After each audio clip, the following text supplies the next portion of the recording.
and welcome to The Real News and our ongoing coverage of the Republican National Convention. Now we talk about John McCain, the man and the myth, and who better to talk about it than Matt Welch, who wrote a book, McCain, the Myth of a Maverick. Matt's the editor of a well-known libertarian magazine called Reason, and you can find it at reason.com. Thanks for joining us, Matt. Thanks for having me back. So, McCain, the myth of a maverick, which sort of says he ain't really a maverick. What conclusion did you come to after writing the book? Well, I would say that he's more mavericky. His selection of Sarah Palin, it was a mavericky move. He likes to do sort of unexpected things. At the same time, he's sort of in the traditional cloth of the ex-military man turned politician, in that he makes a great show of putting country first over political party, which is absolutely the strongest theme of the first night, really, of the convention. And is there any truth to it? I'm sorry? Is there any truth to it that he puts country above narrow partisanship? Sure, like all good myths, there are some chunks that are true. However, there are other myths that have grown around McCain that are objectively false and that he's trading in on to try to become president of the United States.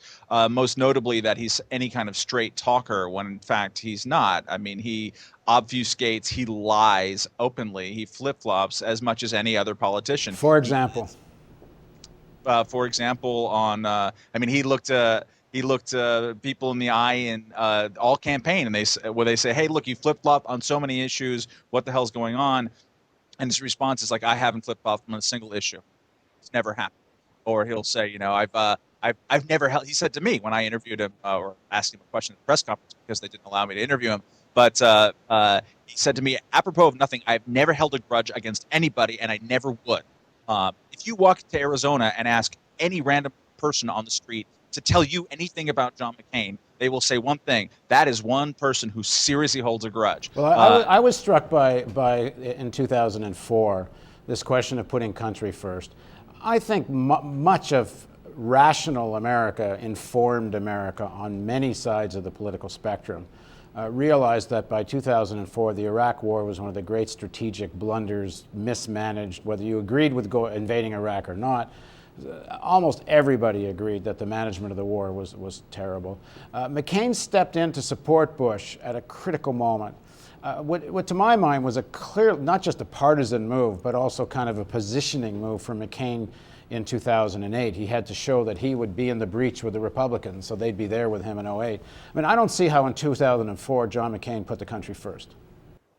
He made a coldly political calculation of saying that Bush and Cheney, this wonderful man, Vice President Dick Cheney, in his words, were the stewards that we need for this war. They've done a marvelous job all along. And, mostly ever since then, he's been trying to backpedal away and say, I was the first critic of the war.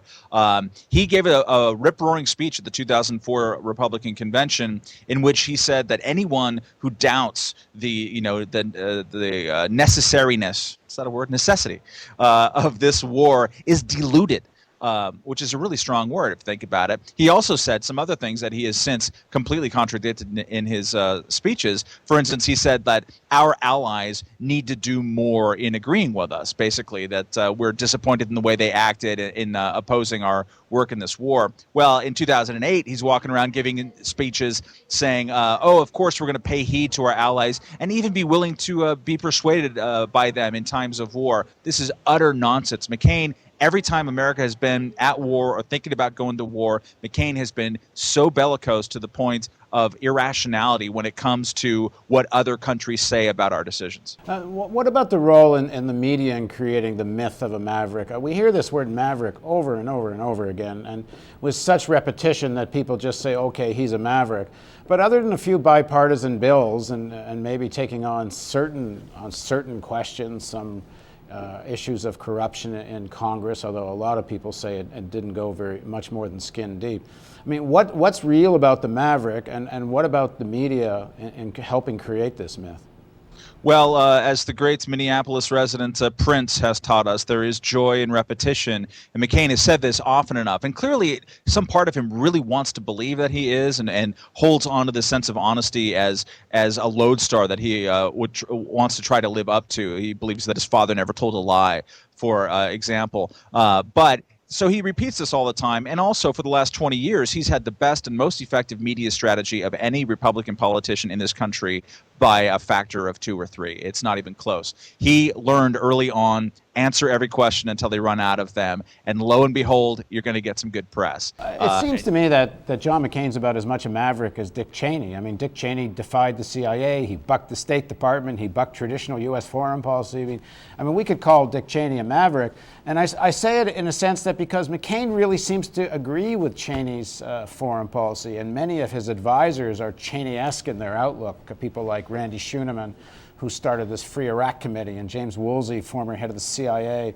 And all these guys were involved in something called the Committee on the Present Danger, which is all about reshaping the world with military force.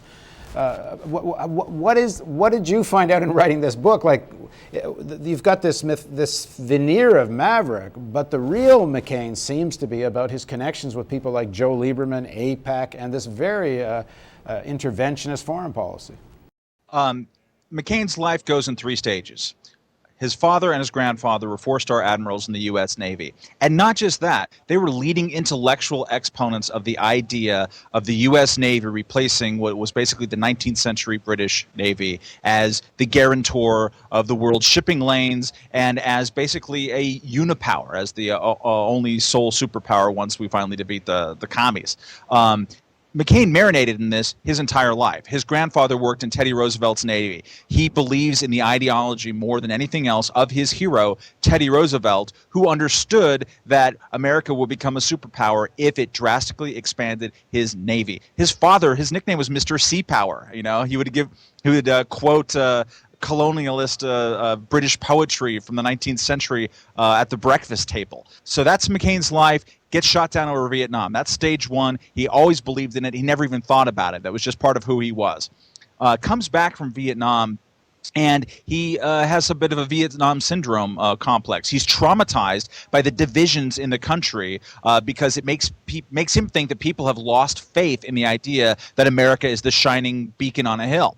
So for 25 years, he's actually cautious about the use of American force. Fast forward to the last part, the more public part of John McCain's life, starting around 1997, 1998, and 1996. That's when he starts hanging around those guys who you name. That is the first time that he actually decides to write a book-length treatment of his Vietnam experience and impose a brand new meaning on it that he never had before, which is that he had been an individualist, a maverick, an egotist all of his life, but he found out that that wasn't enough, and he had to sacrifice for the cause greater than yourself, and only then can you really confront your enemies. When he came up with that idea, exactly at that time, the Weekly Standard guys, the editors, William Crystal, a big founding neoconservative, or his father basically founded the idea of neoconservatism, Crystal and David Brooks, his best writer, sat down and wrote this essay about national greatness conservatism, in which they would reject the limited government's sort of Barry Goldwater libertarianism of Republicans and go on great national projects. Chief among those was a far more aggressive foreign policy than was ever being contemplated in recent American history. Matt, we're running out of time for this segment. Let's pick up again one more segment of the interview where we'll talk a little more about John McCain and the neocons. Please join us for the next part of our interview with Matt Welch.